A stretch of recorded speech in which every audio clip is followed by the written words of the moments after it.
টি-20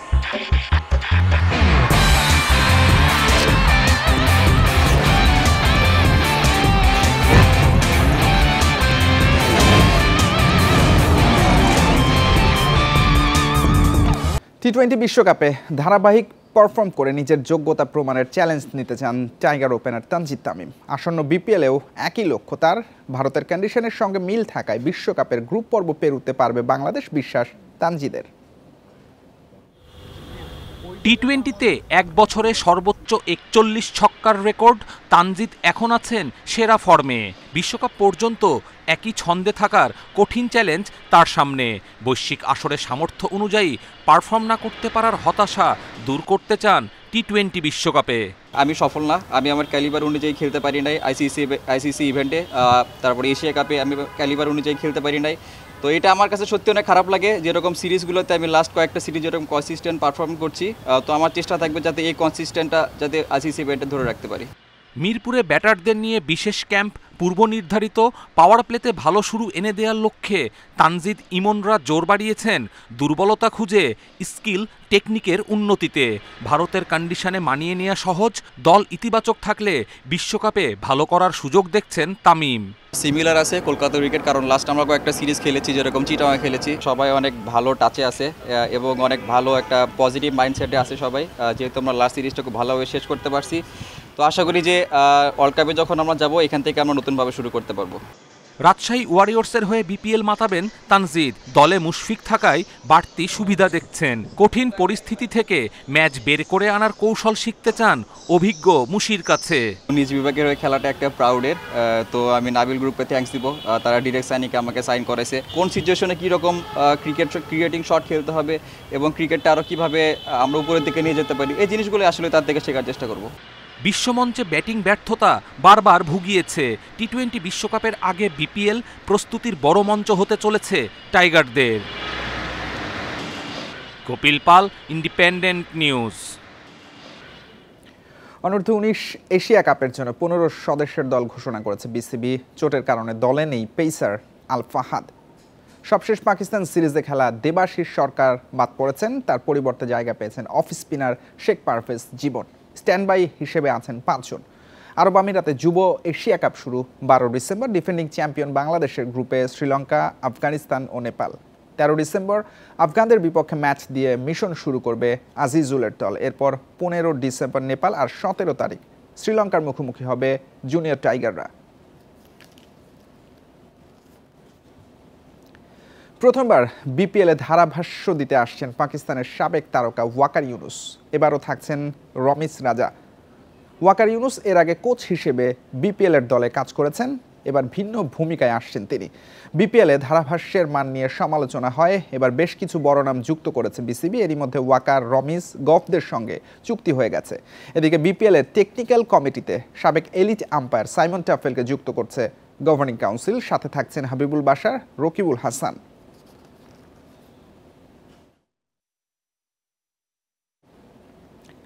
junior hockey বিশ্বকাপে Challenger বিভাগে champion Bangladesh. অস্ট্রিয়াকে 5-4 গোলে হারিয়ে এই অর্জন লাল সবুজের। টুর্নামেন্টে 5ম হ্যাট্রিক করে আলো কেড়েছেন আমিরুল। গ্রুপ পর্বে বাদ পড়া 8 দলের স্থান নির্ধারণী পর্বের নাম এবার চ্যালেঞ্জার ট্রফি, যেখানে চ্যাম্পিয়ন হয়ে অভিষেক মিশন শেষ করল বাংলাদেশ। হকির নতুন তারকা আমিরুল ইসলাম। জুনিয়র বিশ্বকাপে তার অবিশ্বাস্য পারফরমেন্স। 6 ম্যাচে 5 হ্যাট্রিক, মোট 18 গোল। বিশ্বকাপ অভিষেকে লাল সবুজের বড় বিজ্ঞাপন আমিরুল। স্থান নির্ধারণী ফাইনালেও তার ঝলক। বাংলাদেশকে জিতিয়েছেন Challenger trophy.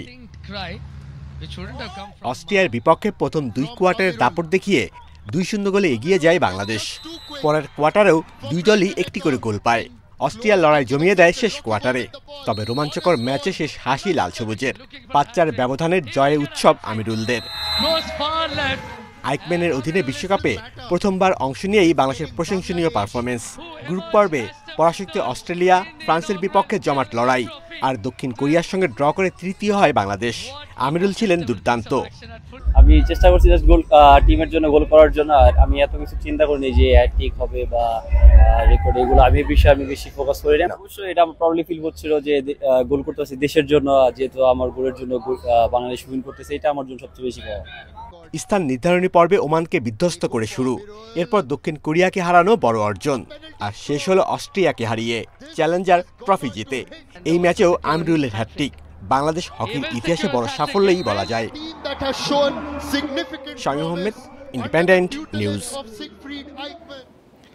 Latin Bangla super কাপে আর্জেন্টিনার ক্লাব চার্লোনের সঙ্গে 1-1 গোলে ড্র করেছে Bangladesh red green future stars. ম্যাচে দুই দলের ফুটবলাররা সংঘর্ষে জড়ান, দুজনকে লাল কার্ড দেখিয়ে পরিস্থিতি সামাল দেন রেফারি।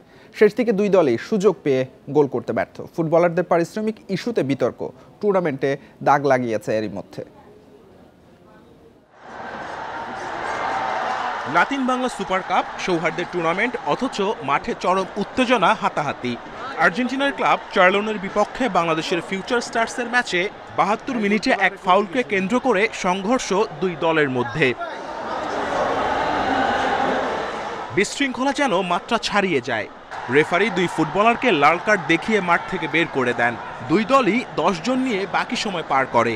1-1 সমতার ম্যাচে এই সংঘাত নিঃসন্দেহে ফুটবলের জন্য নেতিবাচক বার্তা দিয়েছে। বিপদ কাটেনি কিন্তু।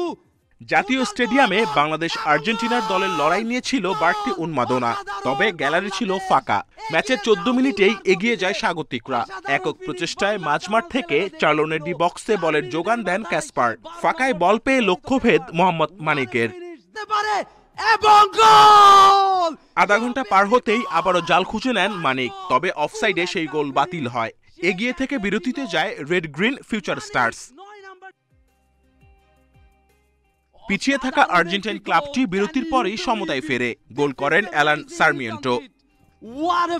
হাতাহাতি সংঘর্ষের পর শেষ দিকে দুই দলই সুযোগ পেয়ে গোল করতে পারেনি, তবে ফলাফল ছাপিয়ে বিতর্ক সঙ্গী হয়েছে এই ম্যাচে। সাথে পারিশ্রমিক ইস্যু নিয়ে বিতর্ক তো আছেই। এই টুর্নামেন্ট আয়োজনে কি নষ্ট হচ্ছে ভাবমূর্তি? একটু পানি দিও আমাকে। টি স্পোর্টসের একজন ভাইয়ের গায়ে নাকি হাত দেওয়া হয়েছে এবং পাশাপাশি তাকে ধাক্কায় বের করে দেওয়া হয়েছে।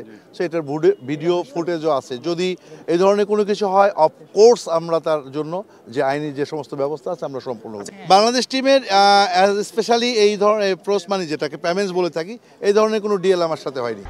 11 ডিসেম্বর শেষ ম্যাচে লড়বে ব্রাজিল আর্জেন্টিনার দল। আয়োজকদের অব্যবস্থাপনা, টাকা না দেয়ায় কিংবদন্তি কাফু ক্যানেজিয়া আসবেন না। Kamrul Hasnat, independent news, Dhaka.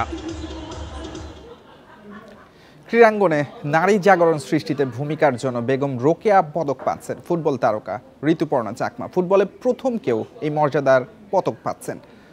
সমাজের নানা ক্ষেত্রে নারীদের স্বীকৃতি আর অবদানের জন্য বেগম রোকেয়া পদক দেয় মহিলা ও শিশু বিষয়ক মন্ত্রণালয়। ঋতুপর্ণা চাকমা নারী ফুটবলের বড় বিজ্ঞাপন, সাফের শিরোপা জয় আর এশিয়ান কাপে কোয়ালিফাই করায় তার অবদান প্রশংসনীয়। নানা প্রতিবন্ধকতা পেরিয়ে ঋতুপর্ণা এখন ক্রীড়াঙ্গনের আইকনে পরিণত হয়েছেন। 9 ডিসেম্বর বেগম রোকেয়ার জন্ম ও মৃত্যু দিবস, এক অনুষ্ঠানে এই পদক হস্তান্তর করা হবে।